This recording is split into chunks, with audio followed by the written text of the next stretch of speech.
Freemasonry, meaning in Indonesian, comes from two words, namely free, which means free, and mason, which means mason or builder. Originated from the enslavement of the Egyptians to the children of Israel after the time of the prophet Joseph, long before the time of the prophet Moses, for centuries. Then made the children of Israel form a community called the Freemasons. This movement originally wanted to free themselves from the enslavement of the Egyptians towards their children of Israel. This community did not develop properly until finally Moses released the Bani Israelites from the enslavement of the Egyptians. After being freed from slavery, the follower of the prophet Musa, who was also a follower of Samurai the female cow worshipper, turned away. They want to continue the aspirations of the Freemasons to get to the promised land.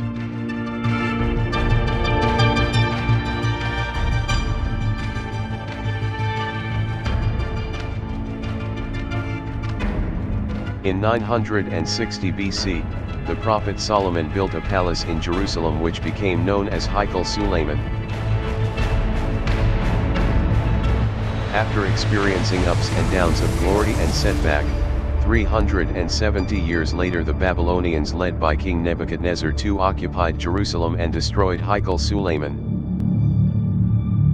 The Jews were captured and taken prisoner, and then exiled to Babylon.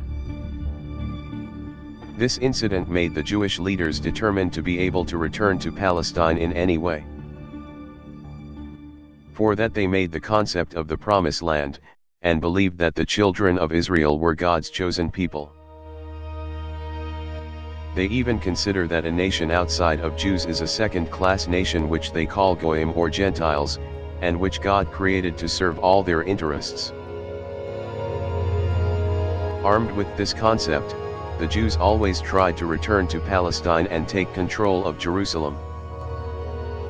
They were successful when in 70 AD, Roman, led by its commander, Titus, controlled the holy city.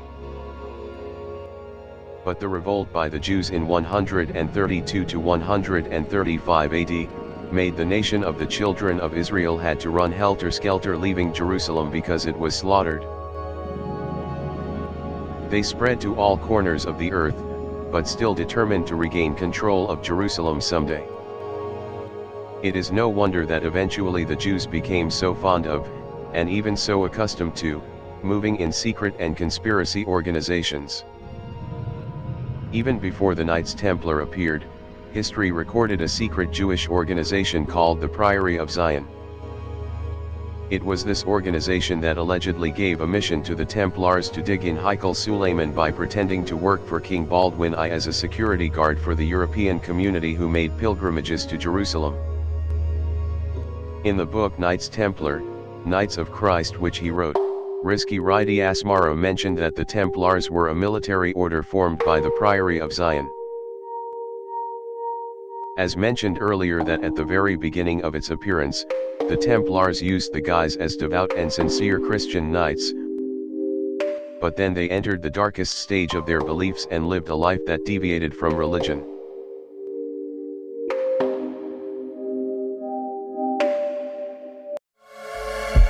This change does not happen immediately, but slowly. In fact, the Templars were not Christians, they were followers of the European Kabbalah beliefs based in Narbonne, France. When they conquered Jerusalem and carried out excavations in the ruins of Herod's temple, they discovered a secret manuscript in the philosophy of the Kabbalah, Sefer HaVayir, who immediately changed the stagnation of this philosophy, revived the teachings of the Kabbalah, and created a cultural revolution in Europe which based on Kabbalah. In addition to learning the secrets of the Kabbalah, the Templars also studied mystics and strategies from the Al-Nizari sect, which is based in Alamut, and combines the mystics of this sect with the mystical philosophy of the Kabbalah. Templars had turned their backs on Christianity completely.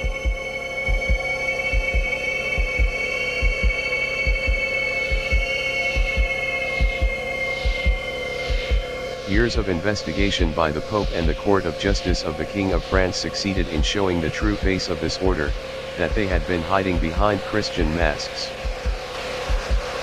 The Templar has combined philosophies and symbols, traditions, and rituals of idolatry, ancient forms of belief that were strongly opposed by prophets and apostles. And they have built a system for the victory of this pagan belief in the world, while at the same time paving the way for a number of secret organizations formed in the future, which were born by their own children.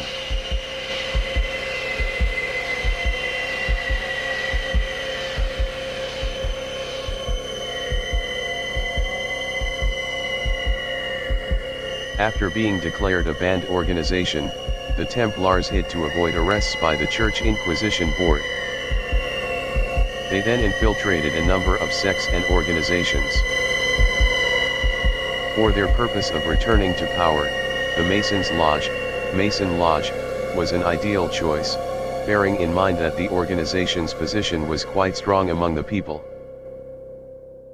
Quickly, Templar members infiltrated this organization, influenced it in such a way as to control it. One of the strengths of the Templars so that they quickly mastered the Masons' union was because they had expertise in the arts and architecture of buildings, especially Gothic-style buildings. Since the Templars' entry into the union, the buildings of the Masons had represented a number of symbols and engravings which were symbols owned by the Templars. In this case, the Rosslyn Chapel is the best example of how Templar symbols and philosophy have merged with Mason, and manifested itself into a building. The most convincing proof of the union of the Templars with Masons in Scotland is a fortress and chapel located in the village of Rosslyn, 10 kilometers south of Edinburgh and 15 km from the centre of the ancient Templar at Ballintraduc. The chapel was built between 1446 to 1448 by William St. Clare, who was one of the main aristocrats in Scotland even in Europe at the time. Masons and Rosicrucians carry out the construction. The architect of this chapel is the Templar High Priest William St. Clare himself. He brought Mason architects and Masons travelling in every part of Europe. Of Rosslyn and a village was opened. With the Templar High Priest, who was also a member of the Masons, the Templars' grip on the organization, which was previously purely made up of workers and architects. The Templars influenced weak Mason members, and formed the Rosicrucian group. They organize and strengthen this group, and in the end, use it as a tool. In 1717 they finally proclaimed their organization. The first lodge made by Freemasonry was the Grand Lodge of England, which was inaugurated in conjunction with the proclamation of the existence of this organization in England on June 24, 1717. It's the main base of the activities of the Masonic Freemasonry members. Based on the London Congress in 1717, this organization's hierarchy was decided to resemble a pyramid composed of 33 layers called the Scottish Rite, and 13 levels called the York Rite. The Scottish Rite is called entered apprentice at the base of the pyramid. This status is given to new members. While the highest status in Scottish Rite, or status at number 33 at the top of the pyramid, is called the Sovereign Grand Inspector General. At York Rite, the lowest status at the base of the pyramid is also called the entered apprentice, and is reserved for new members. Status is at the 13th level, called the Order of Knight Templars.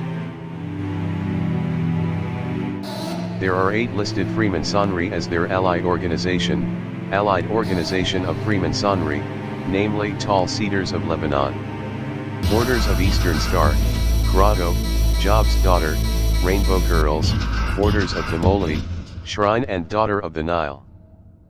Each member must be indoctrinated according to the main objectives of the movement, willing to be sworn in, and willing to follow the rituals they perform that are not much different from what was done by the Knights Templar before being suppressed by the French King Philippe le Bel and Pope Clement V in 1307. The main purpose of the Freemasonry movement was not much different from the Templars, namely the realization of the concept of the Promised Land made by Jewish leaders while living in exile in Babylon when Jerusalem was occupied by King Nebuchadnezzar II. Therefore the Knights Templar in 1118 pretended to be a security officer for Europeans who wanted to make a pilgrimage to Jerusalem after the Holy City could be recaptured by the Crusaders in 1099. The Templar had no difficulty infiltrating the Masons. When the power of the Templars strengthened, it was indistinguishable between Masons and Templars, because the two had become one. Since then, the work of the Masons organization has always been inspired by the Herod Temple, Templar worship temple, while also using the mystical symbols of the Kabbalah, ceremonies and oaths, clothing, and even promotion rules, all resembling the Templars. The Templars had mastered Masonic organizations in Scotland, England, Germany, and Portugal. They bring these organizations under their control, and use them as a means to achieve their goals.